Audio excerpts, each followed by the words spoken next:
Welcome back to the Box Jumper Podcast. I'm your host, CrossFit trainer and weightlifting coach John Sainamond.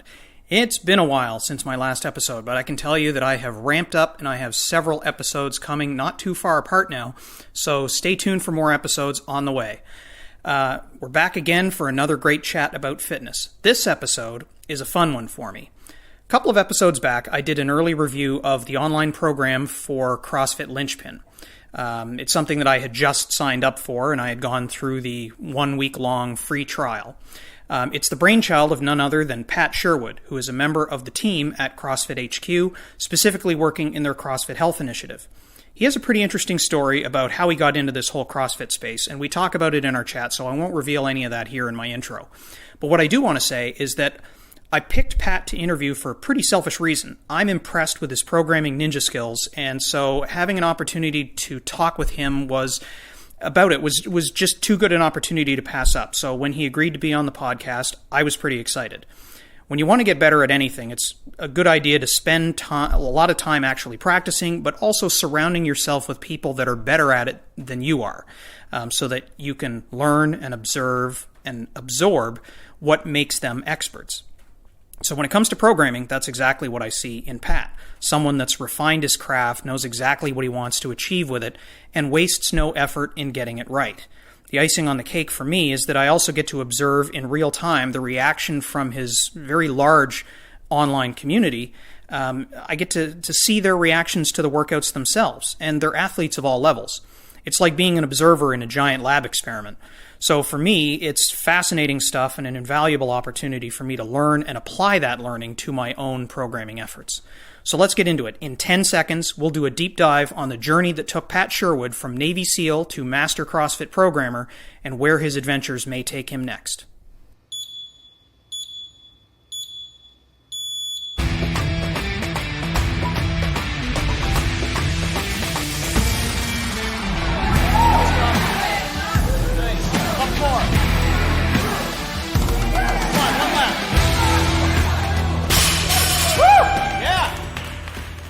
Well, today is a treat for me as much as it will be for you. You've heard me mention him a few times on the podcast. You've heard him interviewed on Talking Elite Fitness. You may be familiar with him from the CrossFit Games documentaries by Marston Sawyer and Heber Cannon. You may even have seen him at a CrossFit seminar if you've been around for a little while. Today, I am joined by none other than Pat Sherwood, former Navy SEAL turned CrossFit competitor and trainer who also runs an online-only affiliate of which I myself am a part for the last several months, called CrossFit Linchpin. He's a longtime member of the team at CrossFit HQ. All that is to say, Pat has some deep experience in the CrossFit world. But before we get into that, I will back right up and ask, you were clearly a fit guy coming into CrossFit, Pat. Did you have a lot of experience in sport and fitness in general growing up that led you down that path? Well, first of all, thanks for having me. And the short answer is, no, I didn't. I just, was a regular kid, just bungling through a sport or two, but not really excelling at any of them. And ran track in high school, 100-meter dash. And then when I got to college, I didn't play any sports in college because my primary focus every single solitary day was training to be a SEAL, which didn't leave any extra room after school was done. I'd go train 3 hours a day, 6 days a week, and for 4 years. Then went out and went into the military, and there's no time for anything else in the military. So I did that. And then once I got out, I was just a regular Joe for a while, doing chest and tries on Monday and Thursdays and back and buys on Tuesday and Friday, et cetera, until I finally found CrossFit. So CrossFit back in its infancy had pretty strong ties with the military community, but CrossFit was not something you had encountered while you were active duty? Sadly, no. I wish that it was, because it would have been such an incredible fit for the demands of the job, but no, I didn't know what it was. I found it, I had just become a civilian, I think I was a civilian for about a year, and a buddy of mine, Dave Castro, who works for CrossFit now as the director of the CrossFit Games. He and I were in the Navy and the SEALs together, and we were buddies. And he lives out in California in the rough geographical location that HQ is from. And he stumbled into HQ saw the value in what they were doing, he turned me on to it.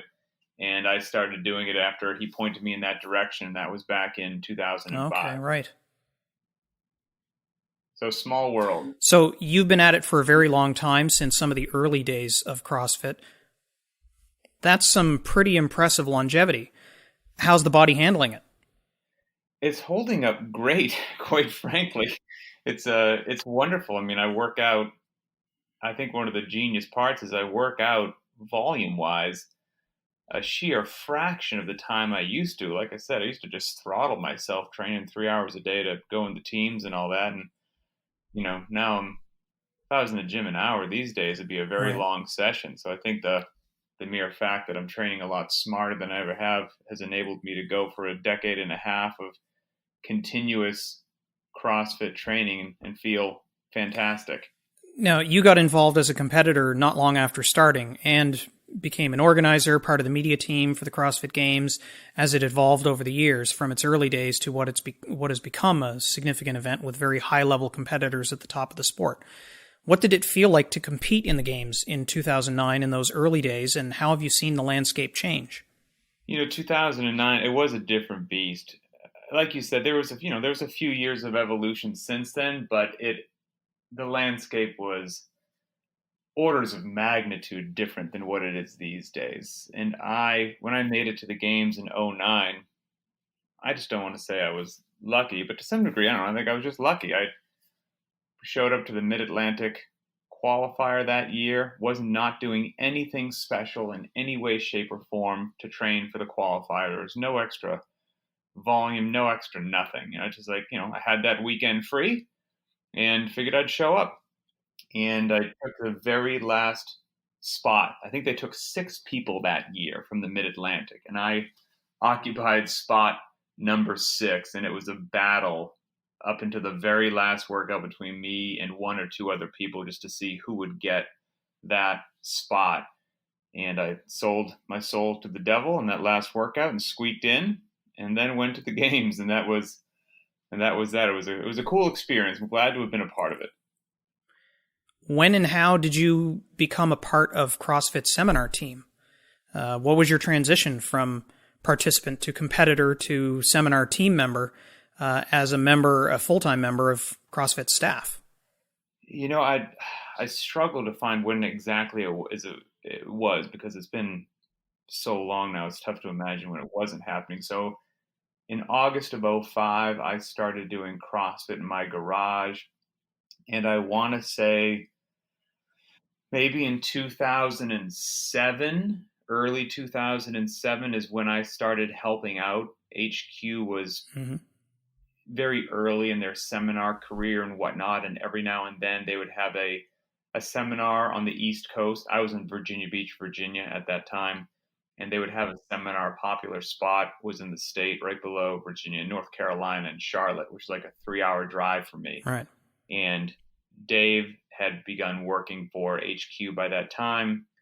He knew that I was out there, that I had an interest, and so he would ask me if I wanted to head out and volunteer at the seminars when they would pop up in Charlotte.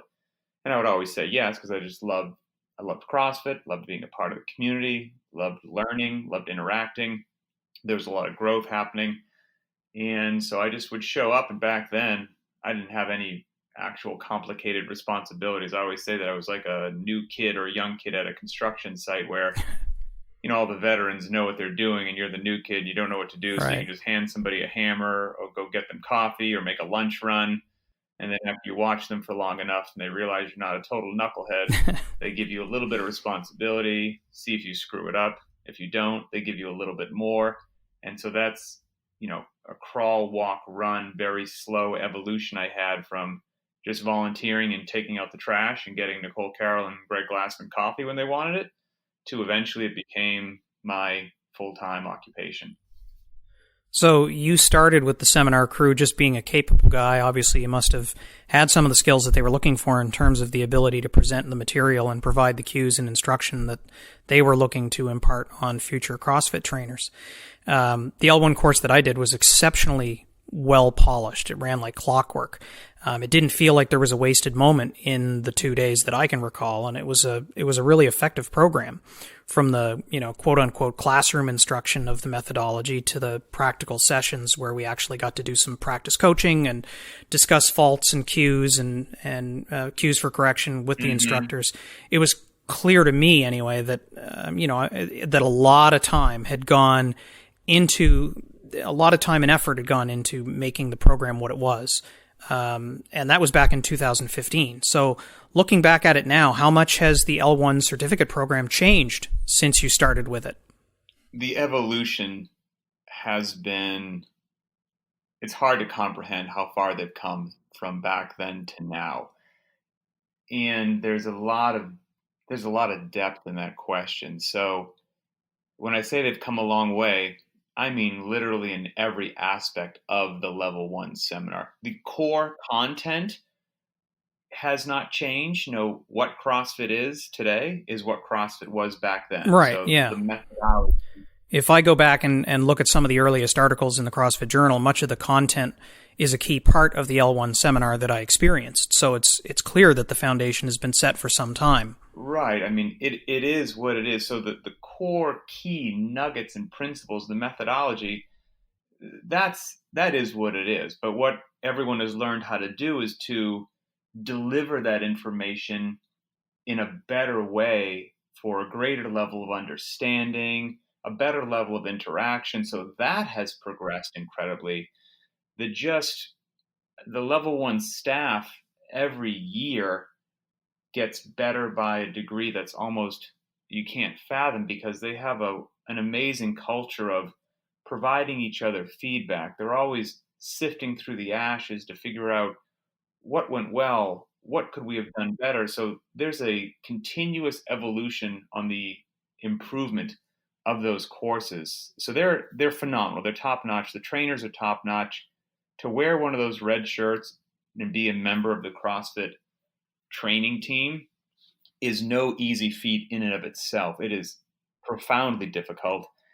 And then the evolution has also taken place just geographically. Back in the day, you may have to hop onto a plane and fly across the country to go to one. And little by little, as our reach increased, our training staff increased, we were able to develop more regional teams across the country and the world. And that just made it easier on our staff, so that you didn't have to fly.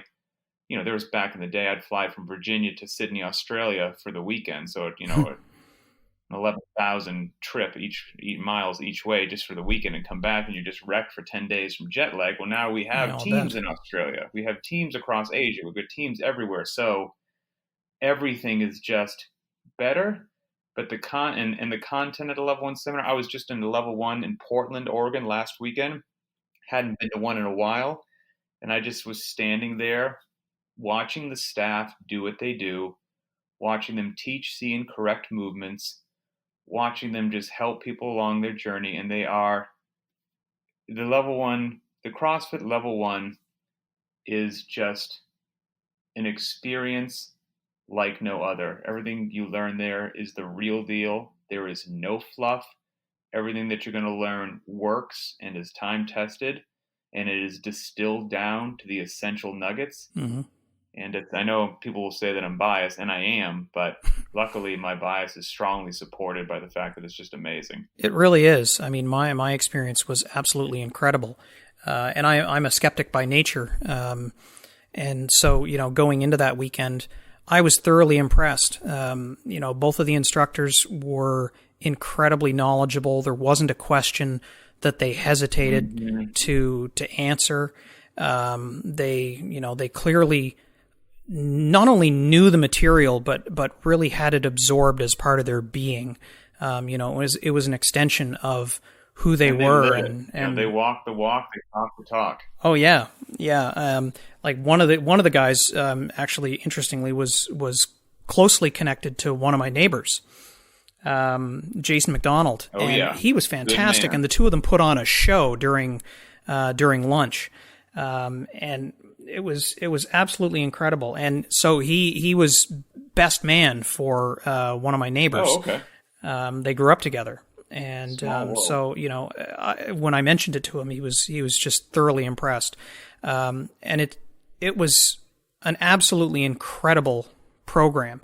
I find the content is fantastic, and I often think it would be amazing if the L1 seminar could be delivered to every CrossFitter, not just the folks that intend to become coaches, because it's not just content that's relevant to trainers. I mean, really, anyone could benefit from it.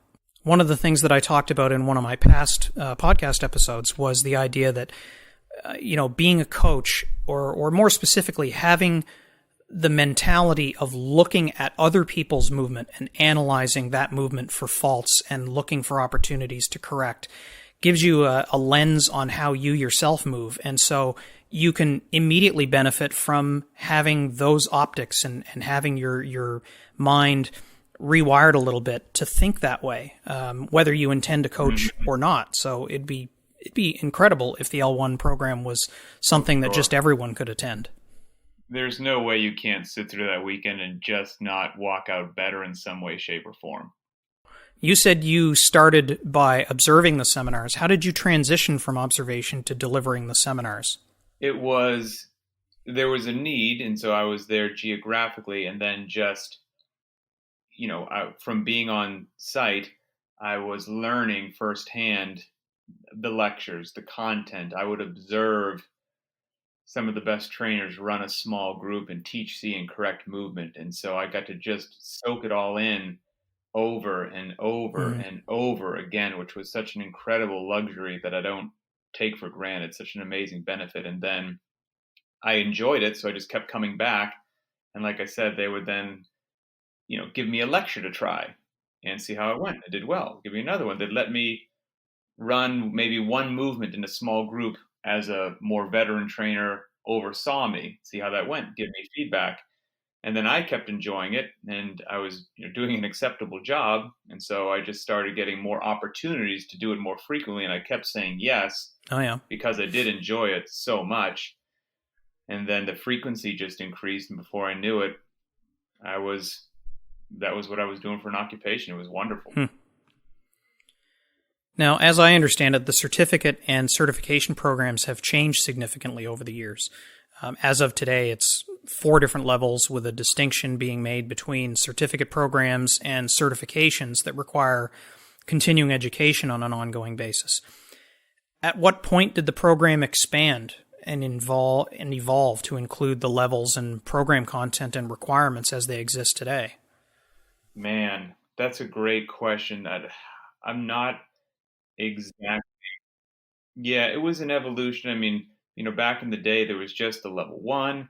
And then when a level 2 did pop up, it was different than what the level 2 is these days. The level 2 back then was more of a in-person, you run a small group, you're evaluated in real time, trying to fix real human beings, and either it goes really well or you implode and it doesn't go well, and you're awarded your level 2 credential or you're not. And then that these days, I believe, is called the level 4. The level 2 is a different course. The level 3, which is now an online test, didn't exist originally back in the day. So there has been a continuous evolution, just as they're paying attention to what's going on in the community. They're paying attention to, what the needs are. And it's a living, breathing entity. And I can't say for sure that it won't be different in 5 years if something is observed and a way to make it even better for everybody is, identified. So, I mean, right now the offerings are top notch, and that level 2 course is probably the current level 2, making trainers better trainers, is probably one of the most underutilized in the entire arsenal as far as I'm concerned. The level 2 is something that I'm starting to get myself prepared for as well. I've read the prep manual for it. I so enjoyed my level 1 experience that it wasn't very long after that, and I started getting some serious coaching experience under my belt, that I started to think about progressing it further. And so, I did the prep for the L2, which I'm expecting will take me to another level, and it too will build seamlessly on the foundation that the L1 seminar and all of my experience created. I think you enjoy it. So you were a member of the seminar staff for a long time, traveling a fair bit. How did you transition away from seminar staff and wind up within the growing media team at HQ in its early days? The truth is, I think it was a level I reached out for various opportunities because I think I was just reaching a level of burnout. And what I mean by that is that I've kind of been traveling my entire life from when I entered the military at 21 years old. That's a continuously traveling occupation. You live out of a suitcase, you're bouncing all around the world. And then I went from that to doing some other contract work after the military for the government, which was bouncing around out of a suitcase, and then working for CrossFit. Every weekend, I was either in a different city or a different country of the world, other than Christmas and New Year. So 50 weekends a year for 4 to 5 continuous years is about 200 round trip around the world nonstop. Never I was never home for more than 10 days in about 2 years. And so that takes its toll. As wonderful as it was, it just takes its toll. So I was reaching a level of burnout. I could see it coming, just the travel. And I reached out to some folks at HQ at that point in time, my bosses, and I said, look, I'm not there yet. I'm not burnt out yet, but I see it and I feel it coming. And if it does come, well, no one's going to benefit. It's obviously bad for me because I'm going to crash and burn. And then it's bad for people at the level one because they're not going to be getting the best from me because I'm burnt out. And so, are there any opportunities out there that may allow for less travel? And just out of, again, luck, timing, the media segment was starting to grow. I had done some silly videos on my phone back then called the Zone Chronicles, and which was just me sticking my cell phone in my face as I munched on something. There couldn't be lower production value, no quality. But the content, I guess, was good. And the funny thing is, back then, that was a high degree of on camera experience. So they were like, well, you obviously know all the content and the methodology, and you're used to speaking, and you've been doing these videos, and they seem to be well received. So why don't we shift you over from training to media, and it will involve significantly less travel. You'll still have to travel. There's no way around it, but less. And that's what I did. And it was just what I needed, just when I needed it. I've watched some of the video content from the early days that was put out, including several that feature you.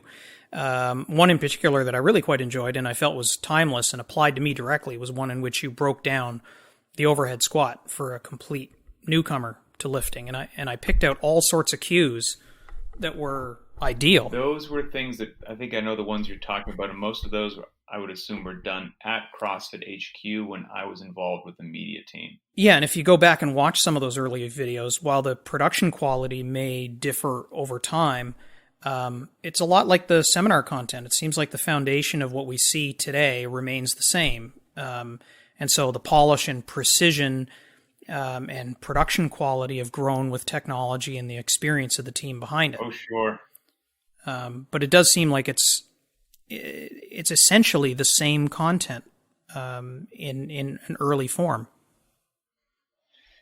I think if you go back and sift through videos that were posted on the website 12, 13, 14 years ago, there were videos there, but they seem archaic and rudimentary just compared to what's getting put out right now regarding quality. And that could be a workout demo or a coaching video. I mean, 10 years ago, there was probably a coaching video there and the person on camera wasn't mic'd up. The camera was probably shaky. The audio was tough to hear sometimes, or whatever it happened to be. The angle wasn't the best. And like everything else, it was just an evolution of, cameras got better and, lavalier mics were purchased and the importance of lighting was discovered. And this angle looks better than that angle. But, we had to spend some time as beginners in media before we got intermediate and then before we finally got advanced. And, what's put out right now is just exceptional with regards to all aspects, the information that's provided, how it's delivered, the production quality, and the amount of information that CrossFit put out and continues to put out utterly and completely for free that you can just click on. I mean, you can get a master's level or a PhD indoctrination into how to move, how to eat, how to coach, you name it, and it's just given away. It's incredible, and that's when trust and a brand matters and credibility matters, because the thing about the internet is anybody can post a video on YouTube telling you how to do anything. I mean, there's a tremendous amount of noise out there, and everyone, as far as you know, is going to tell you that they are a hands down expert, best in the world. You should listen to me, and I know it all, and the other guy sucks, and look at me. And so there's a dizzying amount of information. So when presented with that, it's nice to know that if you see a true CrossFit video from CrossFit HQ, that it's coming from the horse's mouth and you're in good hands.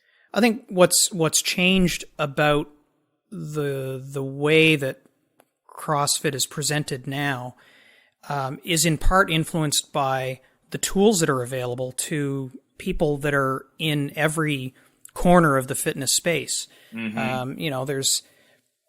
There's a ton of information that's available now through YouTube and Instagram and various other channels that were in their infancy or didn't even exist back when CrossFit was first being introduced to the marketplace. And now that it seems like the fitness market, despite the fact that this type of fitness is relatively young, has matured considerably over the last 10 to 15 years. Mm-hmm. Well, a good squat's a good squat, a good deadlift is a good deadlift, and somebody might get creative and come up with a new cue that we haven't heard before, and that's great, but the points of performance, lines of action, it is what it is. Yeah, there's certainly a lot of information that's freely available, and I think anybody that's in CrossFit or in some other fitness methodology space can, they have the ability to view all of these things and sort through it and decide what's relevant, what's legitimate, and how to incorporate it into their training, and so they get more information than they can possibly use potentially. But it comes down to credibility. Back in January of 2019, the CrossFit.com was completely changed. Suddenly the focus on the games and the elite athletes, was suddenly wiped away, and the focus became much more zeroed in on functional movement for all. We saw the couch, the famous couch that all of us that follow CrossFit.com's posts came to know, with the older gentleman and the older lady demonstrating movements that were, scaled down versions of the same movements that we've all come to know as athletes. Was that something that had been in the works for a long time? And it was a little bit of a shock to the CrossFit market because we didn't know it was coming, but I have to imagine that a fair bit of planning went into that process. And, how did that all come about, and where did that new focus, along with the launch of CrossFit Health, wind up coming from? I was involved with the games media team at that point in time. And, I didn't know that the company was going to restructure in the way that it did. And I was approached, I don't know, maybe a few months before all that went down. And I was told about CrossFit Health and what their focus was going to be, and would I be interested in it? Did it sound like something which was appealing? And I thought it sounded awesome and great and very in line with things that I'm passionate about. So I said yes. I would very much like to be a part of that, and didn't know that the company was going to have a restructuring. And so I came over to CrossFit Health, probably a few months before all of that happened, just, unbeknownst to me. Oh, okay. So when the restructuring happens, you had already been moved over to CrossFit Health. What kind of impact did those changes have on the direction that you were taking within CrossFit HQ? First of all, what exactly is CrossFit Health? Because I think my initial reaction when it launched was, That's a great idea. It's going to focus on. I thought it was coupled with the content that was on main site, focusing on health as it related to movement and fitness. But what I came to learn was that no, CrossFit Health was its own thing. It was actually more a an damn it. What I came to learn was that CrossFit Health, no, that was an advocacy and education component of what CrossFit was doing, and kind of bringing information to the public. So, can you describe a little bit more about what CrossFit Health actually is? I think most people are not familiar with it at all, so that's a great question. So CrossFit Health is not about your health. How you should eat, how you should move, the workout that you should do, whether you're 18 years old or 88 years old. That's CrossFit. That's CrossFit training. That's CrossFit.com. That's what you learn at the level one. It is quintessential, pure CrossFit, and it's what it's always been. I think that sometimes people think CrossFit Health is training of special populations, such as older folks or obese folks or people with chronic disease. They see the videos in CrossFit.com of people working out in a home and just doing sit to stands on their couch, maybe with an older person. They think that's CrossFit Health, and that's not at all. That is just CrossFit. Yep.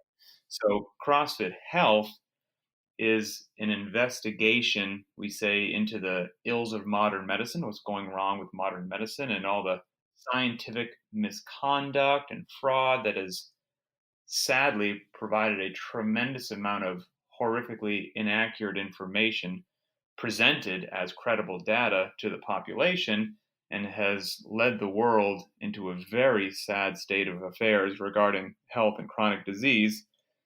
And the other part of what we do at CrossFit Health is connect with physicians, CrossFit physicians who have attended the level one course and hold that credential, and try to network them together so that CrossFitting docs can find other CrossFitting docs that have similar takes, and they understand how you should eat, and they know that a squat and a deadlift actually isn't bad for you, but performed well, it's one of the most healthy and therapeutic things that you can do, which isn't advice you'll get from all physicians.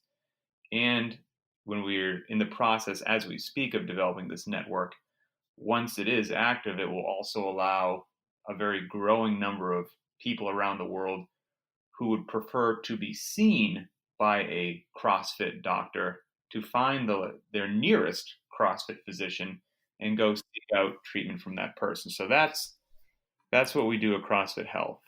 That's cool. So the idea of having a network of doctors that embrace what CrossFit is, or at least have a higher level understanding of what CrossFit is and what it means to people's health and their ability to move. Now, as I understand it, there's actually there's the MD-L1 program, in which physicians actually go through the same L1 program that or at least future potential coaches in CrossFit go through. So that same program that I did, and the only lens is that the audience there are all primary physicians. That's got to have a pretty interesting effect on their perception of the material as it's delivered. Do they have different types of questions? How are they as an audience for the L1 program? The goal would be for a doctor to understand what CrossFit truly is and what it does and how it positively affects your lifestyle. Because, I've now a large part of my job has been speaking with a huge number of physicians. I've never spoken with so many physicians in my whole life. And, I start to understand their trials, their tribulations, their frustrations, and they have a lot of frustrations. It's really challenging to, maybe you see your doctor twice a year, which is more frequently than I see my doctor. I don't see him twice a year. How much how much can you positively impact the needle in somebody's life if you see them 2 days out of the year for about 15 minutes? I mean, what an almost impossible task to ask from a physician. Whereas your CrossFit trainer, if they see you 5 days a week, every single week, month after month, year after year, that individual can move the needle. And don't get me wrong, each has their scope of work. If you break your femur, you don't need to see a CrossFit trainer. You need to go see a physician. But if we're talking about a large number of ailments facing the population that are directly linked to leading a poor lifestyle in how you do or don't move your body, in what you are or are not choosing to feed yourself, that is, and physicians that I talk to are very honest with this, that's not what they go to medical school and learn. That is the scope of the CrossFit trainer. And so if trainers and physicians are working together and each one's pointing an individual towards the other one when it makes sense, that's the symbiotic relationship that is most likely ideal and beneficial for the world's population. Now, as I understand it, the MDL1 program it's principally delivered within the United States. And there are some interesting challenges to introducing it elsewhere. So, in Canada, for example, where we have a public healthcare system, I could envision the relationship that CrossFit would have with physicians would be a little bit different than it would be in the States. Mm-hmm. Is the MDL1 something that CrossFit is looking to expand and bring to markets outside of the United States, and in particular in countries that have public healthcare systems?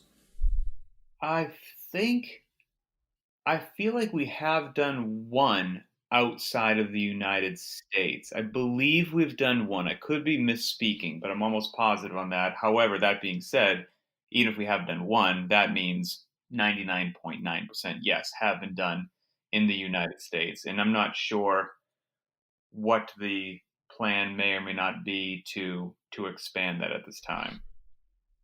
Now, okay, so going from my experience with the L1 and the subject matter that is delivered as part of that program, I could see some of it potentially flying in the face of what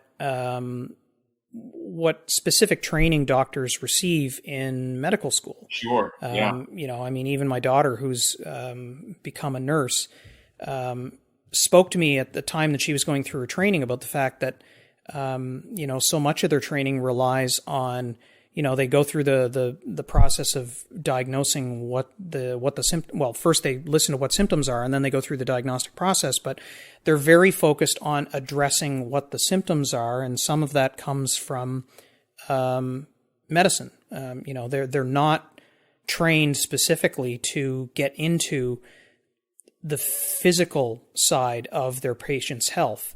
And so it seems rare and kind of different that is the prescription that comes from the CrossFit L1 seminar. Do you wind up getting pushback from doctors that are in the audience, or, are they just such a friendly audience because they've come to this thing in the first place that they've already drank the Kool-Aid a little bit to begin with? Or do you wind up having to convince them about the virtues of physical fitness as it relates to that person's health and their longevity? It's been, just overwhelmingly positive. It's almost like CrossFit works. Who would have guessed it, right? It's almost like if you do the movements that your body's supposed to do and you eat in a way that makes sense, it's really tough to argue with what we have. And so the short answer is it's been fantastic. And the other answer is anyone who maybe came in with I don't know, you fill in the blank. I read something online, CrossFit's the work of the devil, blah, blah, blah, It's usually a fundamental misunderstanding of what we do. And if I actually went up to that person and I said, so you don't like CrossFit? And they're like, nope, I hate it. And I said, okay, can you tell me what it is? There's not an intelligent response that comes out of the individual's mouth. It's, well, you just throw some weight on the bar and you just move like a maniac. I'm like, okay, well, that's utterly and completely That's fundamentally wrong. I mean, I taught this stuff for a living and continue, and I've never heard a human being ever say that. So I don't know where you got that. And so it's if we do get those people, and I had those people at various seminars that I taught, and every now and then we may get a physician that heard it was dangerous, or my friend did CrossFit and he burst into flames and died, or whatever it happened to be. They sit through the first lecture and they're just thinking, all right, I know that this person is going to tell me something during this lecture, and when they do, that's the one point I was waiting to, that I can jump up, point my finger at them and go, aha, see, that's ridiculous, I knew I hated CrossFit. And the first lecture comes to a close and they're like, okay, well, that made sense, but I bet the dumb stuff's going to come out in the next lecture. And the next lecture passes and they're like, oh, well, that made sense too, I didn't know that's what you guys did. Okay. And then all of a sudden it's lunchtime, and then day one ends and day two passes the same way, and they're giving the closing remarks. And at the end, that person's like, oh, I didn't know that that's what you guys did and how you did it. That makes a lot of sense. And we're like, it does, doesn't it? So usually it's just a lack of understanding of what CrossFit is, what the methodology is, how you should apply it. And if somebody is doing something bizarre, there's probably a pretty good chance that they are violating what they were instructed to do. So even while you were fully entrenched at CrossFit HQ, somewhere along the line, you started doing your own programming. How did that come about? It started about 5 years ago. I've always just loved to program. It's just one of those things. Some people love it, some people hate it, but I just always enjoyed it. It was just a beautiful sort of artwork to me that I really enjoyed, the cerebral part of it. And I just do workouts and post them on my personal Instagram page in case anybody else wanted. So you started just programming for yourself at the time? Yep, just for myself. Yep, just whatever I did that day, and it seemed to be well received and people enjoyed them, so I just kept doing it. And about 5 years ago, I think somebody asked me, they're like, hey, you enjoy doing this, like you're going to program every day to keep yourself in shape no matter what. Why don't you create an affiliate, affiliate your garage, and then you can put these same workouts out every day that you'd be doing, but it'll be through your affiliate. And why not just do that as a cool way to share them with the community? And through that very simple conversation, it's exactly what I did. I just affiliated my garage, it's CrossFit Linchpin, and started doing the same workouts that I would program, for myself for long-term health and fitness, and putting them out through my affiliate. And I had absolutely no idea that it would be as well received as it has been. I had no clue. It's blown me away. And at what point did you decide to turn around and add a membership component to it with the introduction of the Linchpin private track? The private track came about, I want to say, just about 2 years ago. And it came about through just people's desire for more information. Because I was putting out the workout every day, and I would do my warm-up in the garage. I would do my cool down, things like that. And if I'll program workouts. If I was programming them for Linchpin, I may program something which every now and then exceeds my capabilities, because I'm programming for an individual I have in my head that maybe I have terrible shoulders from the military and from motorcycle accidents, nothing from CrossFit. And so overhead movements for me are quite a challenge. So I might go a long time without doing something like Grace or DT. But if you're going to have a good, well-rounded program, you obviously better be going overhead.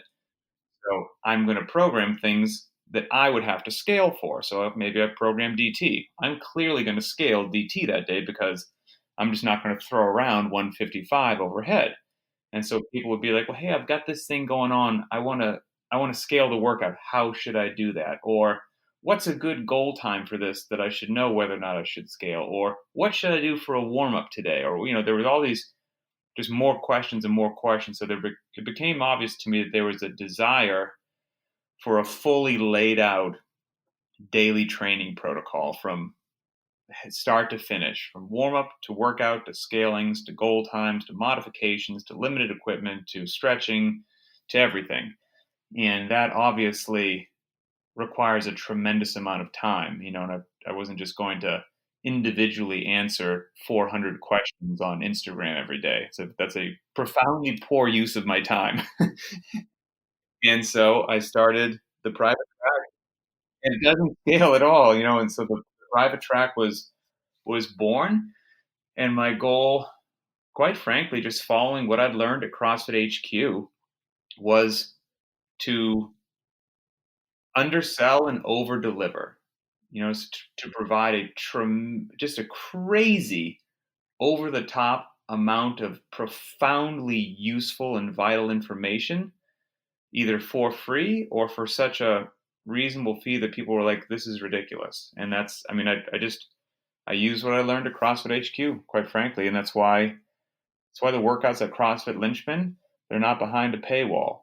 CrossFit.com's not behind a paywall. I mean, it is given away for free for you to enjoy. And you can follow CrossFit Linchpin every day for the rest of your life, 100% for free.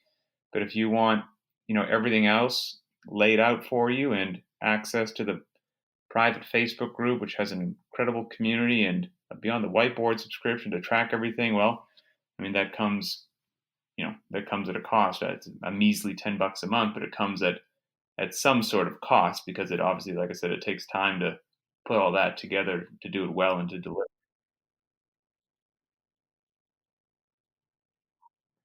Again, yeah, it was, yes, again, trying to make it, trying, one of my goals is just to confuse people as to how it's even possible. So yeah, Beyond the Whiteboards is a steal at $8 a month, and you get everything else for two more bucks. So and, but also, quite frankly, I mean, I am, I guess a polite way to say it is that I am a frugal person. Another way to say it was that I'm cheap. And what I mean, I work hard for my money, and I just don't want to give it away. And so I know, people are strapped for cash, and you've got kids and bills and cars and mortgages and all that. And so, if somebody, I do have the opportunity to deliver all that information to people for a fee that is about the cost of 2 drinks at Starbucks. So there's no reason for me to make it more expensive than that. Well, yeah, and it's a bargain too, because Beyond the Whiteboard is $8 a month by itself anyway. So, when I saw that the Linchpin private track was $10 a month, I was immediately curious, and I sent you an email, and to your credit, you contacted me back immediately, and gave me the free week trial that you promise everyone, to take a look at the programming and get a sense of what it was like. So is everyone that follows CrossFit Linchpin a garage gym workout person, or do you have people that are using it like I am to supplement their own training because they're already a member at a box, or do you also have boxes that are following the Linchpin program? The answer is yes to all. We've got people doing all of those things. I always envisioned that most people that followed it would be working out in their garage, or, they travel, so they're living out of, hotels a lot. They want dumbbell workouts, or they're police, military, fire, so they're working out on their base or their fire station or whatever it happened to be. And we've got tons of people like that, but I'm always shocked about just how many people we have that also attend an affiliate and follow the Linchpin private track, either just because they enjoy the information, they enjoy being part of the community, or maybe they only get to their affiliate a couple days a week and they do stuff somewhere else other couple days of the week, or they use an open gym portion. But I was always quite caught off guard with how many people we have in our community that are currently attending another affiliate. Yeah, and like I said, for me, the Linchpin program was about supplementing what I was doing. I was doing a whole bunch of programming for myself in my garage anyway, and I do the programming for the master's program at my local affiliate. And so, I've got access to a lot of different programming, but I find myself kind of nerding out on what other people's programming methodology is, and I like the variety in being able to grab little bits of programming from different sources. And so, for me, I like working out with another group, so I don't do a whole lot of solo workouts, but I do like doing them, and I like picking apart and learning from the programming that I see. And when I looked at the Linchpin programming, I was particularly intrigued because it really seemed to have the variance and respected the knees and the shoulders and joint health to a degree that really seemed well thought out. And so that was something that I wanted to get a little bit more access to and probably try out on a more regular basis. So, for me, it's still infrequent that I work out on my own. But when I do, I'm usually either following a program that I've written, or I'm taking the Linchpin program, or I'm taking a piece of the Linchpin program and introducing something else of mine, that sort of thing. Yeah. And I'm a bit more of the other side. I work out most days solo by myself. It's infrequent that I am working out with somebody else, just because I get it in when I can in my garage. When I do find myself down for a work trip at CrossFit HQ, then I'll work out with some buddies down there, which happened just a few days ago. But I actually enjoy the solitude of just putting on some tunes, going into the garage, and having it just be my time that day, and no answer is right or wrong. I mean, whether you enjoy working out with a group or solo or a mixture, but yeah, it's a nice little bit of solitude for me. Well, one thing you talk about quite a bit as part of your programming and in your workout write-ups and in your videos is the idea that your program is conducive to longevity. You mentioned that you want knees and shoulders to still work, so you don't write workouts that are intended to crush. They're intended to test and improve fitness with longevity in mind. Has Linchpin programming always followed that classic CrossFit structure with this philosophy in mind? Pretty much, yes, except for a period of time that I wish I could go back and erase. And that was when, unfortunately, I drifted a bit from what I know works, and I paid attention to what people want. And the two are not the same.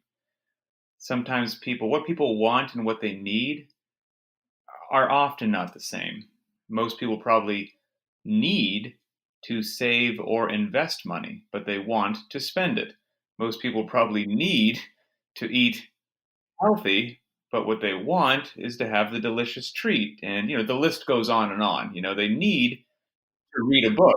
So, yeah, not get distracted by what's popular at the moment. Right. And so what works is classic, again, it was called classic CrossFit, although we should just remove the term classic and call it CrossFit.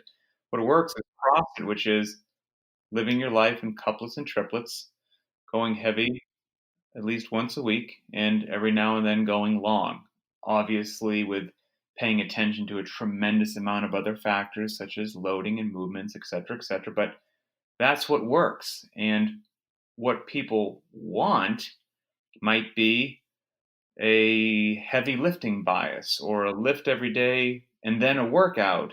That's what they want. That's not what they need. And it's actually, in my experience and opinion and everything that I've done for the last 15 years, has not shown me that that is the best path to long-term health and fitness. And unfortunately, I'm embarrassed to say, but you can go back on Linchpin and find it. There was a period of time that I fell into the trap of like, well, should I give the people what I know actually works or what they want? And for a while, I fell into the give them what they want category, and you'll see some stuff where it was a heavy lift followed by a workout or something like that. And eventually I was like, you know what? I can't do that and live with myself, because I know it is not the best thing out there. And so that kind of also really helped define what I wanted CrossFit Linchpin to be, what our values were, and also came up with one of our sayings, if you will, which is we program what is effective, not what's popular. And so that's what we do. I'm going to do what I know works. I'm going to do what I know will have people's knees, back, and shoulders feeling good not only today, but also when they're 65 years old by not just having them go heavy all the time. And then I didn't want to fall into that trap. And I started to slide down that slope. And then I just decided I'm also not going to try to be all things to all people and just say yes, yes, yes, yes, yes. So now I say no a lot. Like, are you a competitors program? No, no, we are not. Do you do a heavy lift every day followed by a workout? No, no, we do not. Do you have an Olympic lifting bias? No, no, we do not. It really helped sharpen and focus what Linchpin was going to be, which is well-rounded long-term health and fitness, GPP, general physical preparedness, in which we will improve your engine, we will improve your body weight movements, and we will improve your barbell work all at the same time, realizing that all of them are important and no one thing should outshine the other. And that's what we're going to do. And I've been so happy with, there's obviously a shockingly huge number of people that were craving that and missed that. And I think we're getting beat up by doing the heavy lift every day, followed by something else. And so those people come on over, and I'm happy to have them. How far out in advance do you do the programming? And do you do it in large cycles to balance the loading as you describe it? It's actually, I'm going to start it today. So I get up early every morning and a couple hours before my family gets up, and that's kind of when I get into my little world and do it. I program 3 weeks out in advance, and it takes about 2.5 of those weeks to lay everything out, from the workouts to the warm-ups to the cool downs to the accessory, I mean, to the whole 9 yards, to then have a couple days left at the end of that 3 week period to film all the daily videos and then get it all uploaded. So it's about a 3 week process to get the next 3 weeks up, but it's always in a 3 week blocks is how I program. Now, you release the CrossFit Linchpin programming for free on your Instagram account, but the private track is its own thing. So what does the private track include that the general public doesn't get to see? Okay, good question. So first of all, the workouts are the same. So that's probably the easiest thing to say. Workouts you see on Instagram or on CrossFitLinchpin.com, those are the workouts you're going to see on the private track.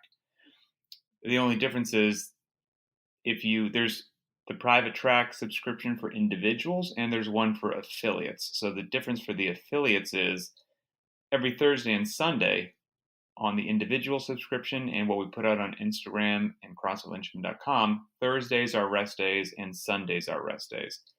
That's what it is for the affiliate track. For the individual track. For the affiliate track, that provides a full menu of programming, warm-ups, etc., everything on Thursdays as well, because most affiliates are open 6 days a week and usually just close Sunday. So that's a primary difference. But back to the original question, the workouts are the same, but then on the private track, you get detailed warm-up, you get a scaled option, goal times, rounds, or lifting percentages, get a limited equipment option, which is basically a dumbbell workout every day, modifications if you don't have a rower, don't have a bike, etc., optional accessory work every day, cool downs, stretching. You get movement demonstration videos, instructional, educational daily videos where I explain everything that we're going to do every day, access to our members only Facebook group, a subscription to Beyond the Whiteboard, and that obviously delivers everything right to an app on your phone. And that's basically what you get at the private track. Cool. So was the private track something that you always planned to create, or was it driven by demand to, add a layer on top of what you were already providing for free? Yeah, like I said, when I first created CrossFit Linchpin and started just posting the workouts out there, 5 years ago or whatnot, I had no idea that one day there would be a private track, because I just didn't know that desire and demand from the community would be as strong as it was. So I must say it was more of the community's idea than my idea, and I just responded to it. How big is the Linchpin community? Man, so we've got on the private track or just in general? Well, both, if you have a sense of each distinctly. Outside the private track, it's tough to gauge a metric, but right now as we record this on our Instagram followers for CrossFit Linchpin are right around 123,000, which I think is incredible. I mean, obviously some people have more, some people have less, but what I think is very telling about that is a lot of people have more followers than that, but they've got, I don't know, there's some photos of some athletes that are half naked, covered in sweat and booty shorts, and there's some clickbait or something like that on CrossFit Linchpin's Instagram page. There's no pictures of human beings. All there is a workout posted each day on a gray backdrop. Like, it's not a visually amazing Instagram page. So that leads me to believe that if people are following it, they have to be actually following it for the true content that's provided. Right. So that makes me really, really happy because all we're doing is posting a workout. And so if that many folks are getting behind it, it just makes me feel really good that there is such a desire out there for, like we said before, quote unquote, classic CrossFit. So it must work quite well. So that's great. And then on the private track, I mean, we've just experienced beautiful, steady growth from when it began. And right now, I think we're just north of 2,100 people in the community, which again blows my mind. And I have the community to thank for that. It's grown organically. It's grown through word of mouth. It's grown because it works, and it's grown. I just have to brag on our community. They're really cool, and cool doesn't do it justice. Scroll through our Instagram page, and it's going to be so free of the regular drama that you see on social media. It's crazy. And then that's even more amplified in our private Facebook group for the Linchpin private track. We've got people from all around the world in there, and it's devoid of the typical social media drama. There's no ego, there's no bad mouthing, there's no one-upping each other, there's no politics. It's just a global community, all interested in making smart decisions, removing their ego, helping each other through support or recommendations for scaling or sharing success stories. And it is a huge just source of pride for me. Our community is top notch. Yeah, actually, the Linchpin community is one thing that I really wanted to talk about, because I'm part of a couple of different CrossFit related groups and communities on Facebook and elsewhere. And one thing that I really have noticed is a very distinct difference. And not to knock on any of the other communities, but I have found that there's been an abundance of positivity within the Linchpin community. I haven't seen a negative comment, negative post whatsoever in the entire time I've been involved with that community. Everybody seems really warm and respectful, and they're providing great tips. And, people post videos, and not all the videos have, absolutely picture perfect form. And instead of tearing that person down, tips are being given on not only, what they can do a little bit differently and a little bit better, but they're also getting pats on the back for what they have done well, even when there's been a video that didn't have the best form. And, that to me, that's something that's fairly rare, especially in this online in these online forums where people get to be able to hide behind the fact that they're not looking somebody in the eye and crapping on them in person. I got to brag on them too. I mean, their willingness to practice what we preach, which is embracing scaling, removing your ego and embracing scaling.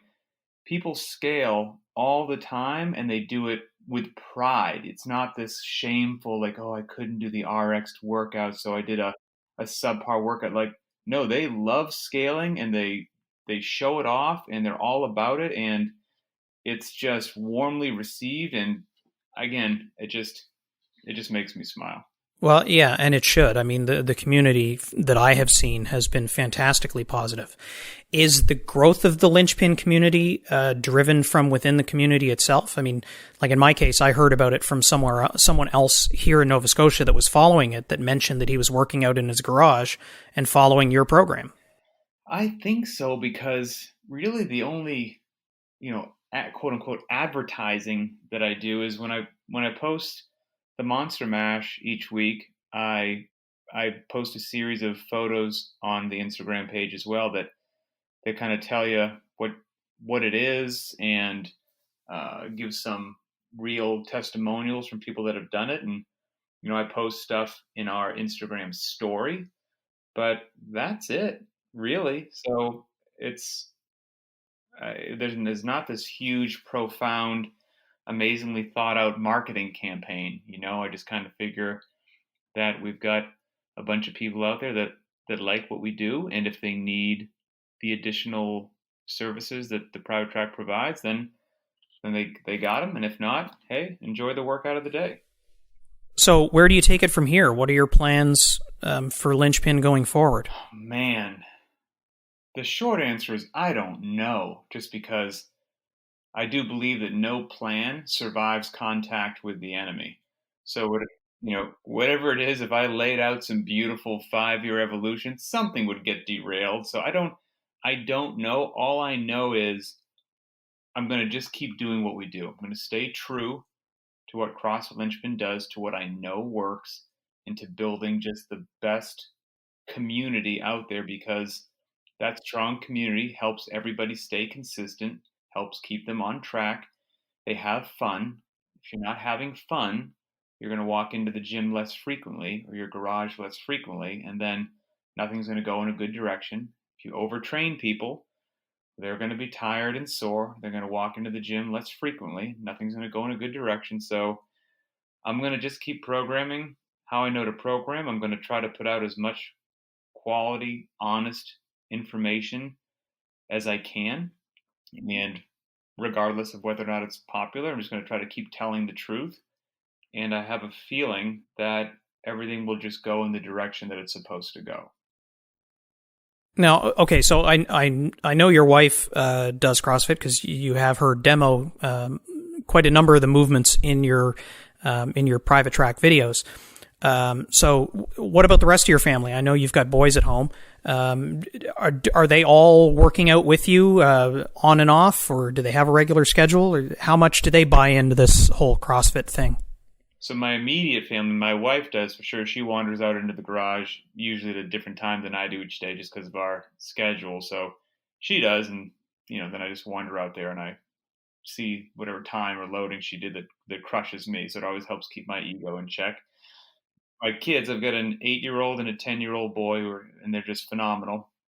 And they play a whole bunch of sports, and they work out very infrequently. They go into the gym and do like an actual CrossFit workout. And I'm very intentionally not pressuring them or forcing them to do it, because I think that just makes it not fun. And so I'm just they see me doing it. They see their mom doing it. They know exactly what it is. Every now and then they want to come out and do a little something. That's cool. And I hope that frequency increases just very naturally. But if it doesn't, I'm okay with that as well. But I don't want to make working out a negative thing that they're forced to do. So we'll see how that plays out. And then my immediate family, like, my mom and dad and other members of my family, the funny thing is they know exactly what it is, and they know that they should do it, and they do not do anything. They are not worker outers, if you will. And I wish in my heart of hearts that they were, but it's just 15 years have gone by and they still have not. So, and I've been active my entire life, from the military to regular working out to now, and nothing's ever swayed them. So that just might be how that is, unfortunately. Probably not likely to change. Pat, thank you so much for taking so much time out of your day to sit down and chat with me. I'm really looking forward to seeing where the Linchpin community goes from here. And, I'm enjoying the daily workouts. I wish I could do a little bit more of them, but because I'm balancing between my affiliates programming and my own programming needs and the Linchpin program, I'm kind of, I get the best of both worlds, but I don't necessarily follow one program exclusively. But I got to say the community on Linchpin has been fantastic. The couple of times I've jumped in with conversations that have been ongoing about, whatever the workout of the day is or some challenge that someone's experiencing. It's just been incredibly positive. It's easily the best community that I've been a part of on Facebook. That's saying something, because there's just such positivity within that group. I look forward to jumping in and listening to what people are up to each and every day. It is absolutely my pleasure, and thanks to you for being a part of it. Thanks, Pat. Cheers. All right, there's just a couple minutes left. Time for the M wrap-up. Pat's got a pretty cool story, and I geek out daily on the programming he assembles for the Linchpin crew. I'd encourage you to, at a minimum, have a look at the programming he releases on Instagram for free. And if you're looking for challenging, sensibly programmed workouts that will test your fitness and move the needle without crushing it, that's where to go. Or if you're looking to step it up a notch, consider the Linchpin private track. The community is fantastic and supportive. The programming is layered with limited equipment and scaling options, as well as Pat's unique daily videos that walk you through each of the workouts, describe the intent, the stimulus you're going for, the target times, and, in some cases, hints at the traps in the approach. Be wary when he says the workout couldn't be simpler. That's when you know it will bury your ego in a hurry. Before I wrap up, I want to give a shout out to Brian from Ottawa, who provided a review on iTunes saying, "I really enjoy your podcast. Very well presented, and I like the information you share. I like the Canadian content when it comes up. Keep it up." All right, well, in that spirit, since this episode didn't feature much Canadian content at all, I'll provide a bunch of sweet, sweet Canadian goodness right here at the end. Maple syrup, moose, beaver, donair. Hat tip to the Nova Scotians listening. Hockey, Michael J. Fox, Pat Vellner and Brent Fikowski. Go Raps. I could go on. If you like this episode, please consider writing a review on iTunes like Brian did or on Podchaser. The podcast is unanimously rated 5 stars on both of these spots, and I'd greatly appreciate it if you'd write up a few words in the form of your own review. I'd also like to hear directly from listeners. Send me an email at info@boxjumper.ca, whether it's just to say hi or tell me about your experience with CrossFit, ask a question, or even give me a topic idea. If you want to automatically get the next episode, which I swear is coming in just a few days, subscribe on your favorite podcasting app. You can also visit my website at boxjumper.ca and sign up for my mailing list. I'm working on some more exclusive content for members of my email list, so be sure to add yours. More fitness talk is coming on the Box Jumper podcast. Until then, stay healthy, WOD happy, and WOD often.